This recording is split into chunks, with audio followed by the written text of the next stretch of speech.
To create structure on your page, we use padding and margins, and this is available for all elements and containers like columns and rows. I'll select this text element, and from the options toolbar, you will see the settings over here.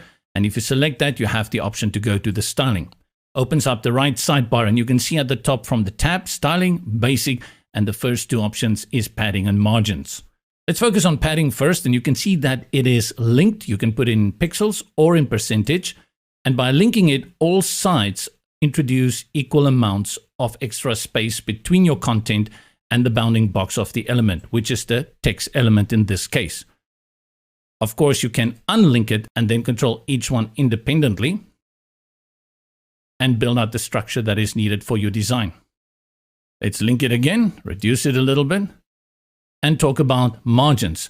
Now, margins relate all to the positioning on the page, usually between different elements on the page, but you can create nice effects like overlaps by using negative margins.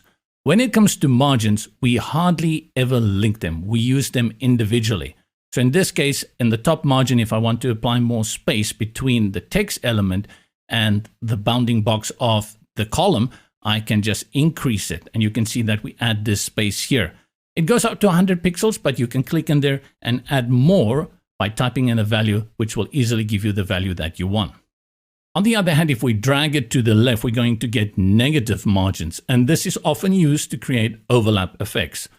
You can see here that we can easily do this and then go ahead and create nice kind of layouts with this.